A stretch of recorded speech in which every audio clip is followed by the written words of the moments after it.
Shalom amigos. Bueno, vamos a hablar un poco de un detalle en la, perdón, en la construcción del Mishkan, del tabernáculo en el desierto. Estamos en Sinaí. Un detalle que de algún modo profetiza el futuro diaspórico del pueblo de Israel. Vamos a los detalles. Digamos que estando los israelitas en el campamento alrededor del Sinaí, el Señor instruye a Moisés acerca de la primera tarea que ellos tienen que llevar a cabo. Los habían salido de Egipto, todavía no habían trabajado, habían tenido un enfrentamiento apenas salieron con Amalek, que los atacó a traición y que vencieron a Amalek, pero trabajo no habían hecho ninguno todavía. Y Dios entonces le dice a Moisés qué es lo que tenía que decirle a los israelitas. Le da las instrucciones para hacer el tabernáculo, que en hebreo es el Mishkan. Al respecto, podemos leer en el Éxodo, en Shemot 25:8, estamos en el capítulo 25, versículo 8, y me harán un santuario y habitaré dentro de ellos. Y Azuli Mikdash, dice en hebreo, Beyashanti Betoham. Betoham es dentro de ellos.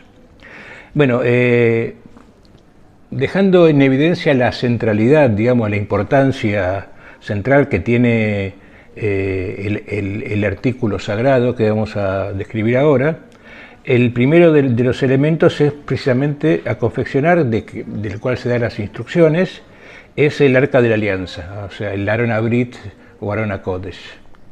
Aron Abrit es el cofre del pacto. Aron HaKodesh también puede ser el cofre o el armario sagrado, que es donde permanecerán guardadas en el futuro las tablas de la ley y posteriormente los rollos de la Torá. Los detalles de la construcción del arca, o sea, del Aron HaKodesh, los tenemos entre los versículos, si quieren verlo con detalle, entre 10 y 22 del mismo capítulo 25. Sin embargo, en este comentario, solamente quiero detenerme, como les decía al principio, en uno de los detalles que en una primera y apresurada lectura podría parecer considerado de naturaleza secundaria, digamos, o complementaria.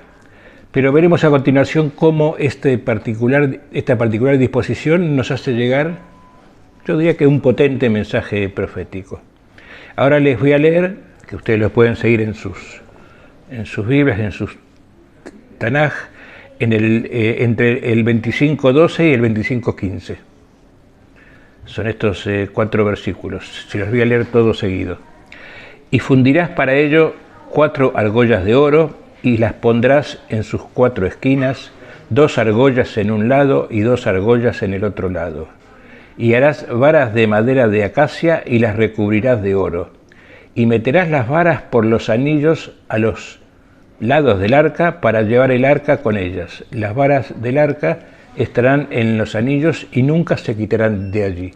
O sea, nos ubicamos una vara de un lado, otra vara del otro, puestas en anillos para poder transportarla, porque iban de campamento en campamento en el desierto, ahí en el Sinaí. Las varas de transporte, que de eso hablamos, ¿no?, también se citan como necesarias en otros 2 artículos sagrados, en la mesa de los panes, que eso lo tenemos en el 25-27, y también en el altar, que eso está luego en el capítulo 27, versículo 7. La diferencia con esta del Arca de la Alianza reside que en aquellos 2 casos las varas solo se han de introducir en los anillos en el momento de transportarlos. Solamente cuando uno está por salir, y cuando la ponen, y cuando llega a un sitio la quitan y la guardan al lado. En el Arca de la Alianza, sin embargo, estas varas de transporte han de quedar fijas en los anillos, para siempre. Como les leí antes, nunca se quitarán de allí. De este modo las varas estuvieron permanentemente, incluso durante la estancia en Shiloh, hasta la época del profeta Samuel y luego en el templo de Jerusalén a partir del reinado del rey Salomón. ¿Qué significa esto? ¿Por qué será que la instrucción divina especifica que solo en este artículo y no en otro, como les decía que es el Aron HaKodesh, se tome semejante recaudo, ¿no?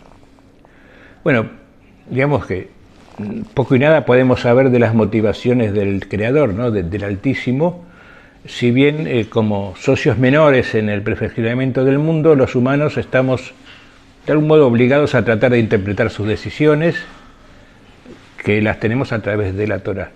De unos milenios a esta parte, en el pueblo de Israel se ha tomado muy concienzudamente este deber de interpretación, que es lo que hacemos los herederos generación tras generación. En el caso que nos ocupa ahora, volviendo al tema, es como si la instalación perenne de las varas adelantaría un prolongado errar del pueblo judío. Es decir, más allá del desierto y más allá de los 40 años que estuvieron hasta llegar a la tierra prometida, en el relato de la Torá. Y que en ese prolongado errar, que luego se llamó diáspora justamente, en la historia, la mitad o casi más de la mitad de la existencia del pueblo judío fue en la diáspora, en el sitio del planeta donde hubiera judíos siempre los estará acompañando a través de la Torá lo que luego se llamó la Shejiná, la presencia divina. Shejiná y Mishkan pertenecen a la misma familia de palabras, o sea, el tabernáculo está asociado con la Shejiná. Y si bien se perdió el rastro físico del Aron HaKodesh original, luego de la destrucción del primer templo, en el año 586 antes de esta era, hoy en día perdura su rastro vital, porque hay un Aron HaKodesh que se llama así en cada sinagoga, que guardando la Torá, digamos, en cada una, digamos, de todas las cientos de miles de sinagogas que hay a lo largo de toda la tierra. O sea que ya no hay un Aarón con los anillas y con las varas, pero se lleva simbólicamente en todo el mundo donde haya judíos. Bueno, esto es todo. Les agradezco la escucha y hasta la próxima y Shabbat Shalom. Chao.